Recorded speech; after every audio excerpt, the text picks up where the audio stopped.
Hi, I'm Scheana Shay from Vanderpump Rules, and we're going down in my DMs.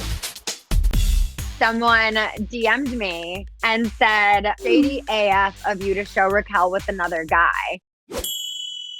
And I was like, wait, what are you talking about? And I looked back on my story, and she's hugging our gay best friend, Brett. So I responded, and I was like, yep, so shady to show Raquel hugging our gay best friend, Brett. And then he's like, oh my God, so sorry. I didn't know. And I'm like, you probably just didn't think I was going to respond to you. I was like, also, James is literally posting himself with a girl. So who cares if Raquel is? And then he was like, sorry, I also didn't know that. And I was like, then maybe you should think twice before commenting something next time. They don't know what to say. You know, even if it was a guy, like, who cares, you know? She's single. Let her live.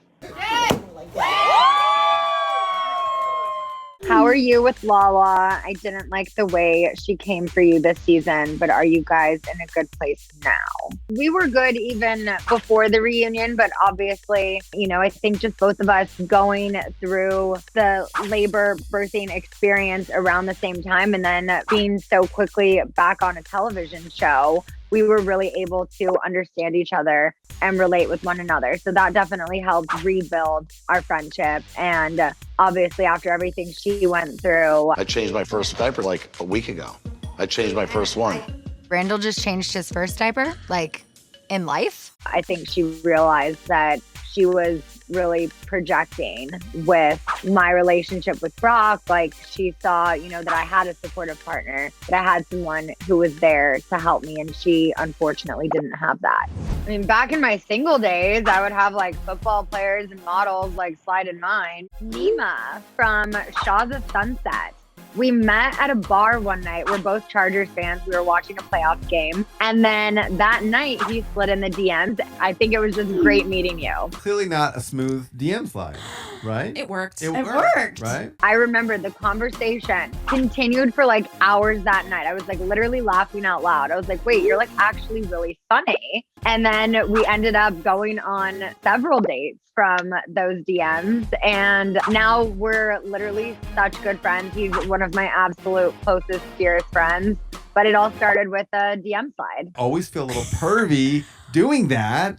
Brock, my fiance, slid in my DMs. That's how we started dating. We met at an after party. And then the next morning he woke up and was like, wait, what was that girl's name I was talking to? It was like something weird. And then he asked one of his friends and he was like, oh, that's Scheana. Here's her Instagram. And then he was like, who is this girl with her fake 1 million followers? Decided to slide in the DMs. Thought I was like some Instagram model with fake followers. He said like, it was nice meeting you last night. And the next time he was up in LA, he wanted to take me to a Rams game because he looked at my profile and saw I liked football. And so I responded and I was like, you know, I like that you led with football. I'm a Chargers fan, but I'm always down for a football game. So as long as it's not a home Chargers game, let's do it. And then the conversation continued and then he just wouldn't leave me alone. And here we are.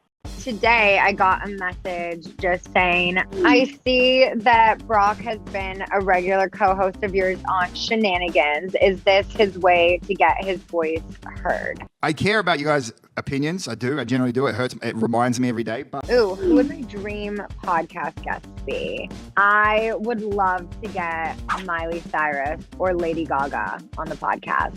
That's like total goals. That's the thing I love about having my podcast is it's, you know, completely unedited unless by me. And you get to hear the full story. You know, it's usually anywhere between 35 minutes to an hour and it's just us. So you get the full story you don't get on the show or you don't see in the vlogs. It's just like our outlet to share our entire story. And if you care enough to hear it and know all of the facts, then I appreciate you listening like so much. That's what I just love about having it.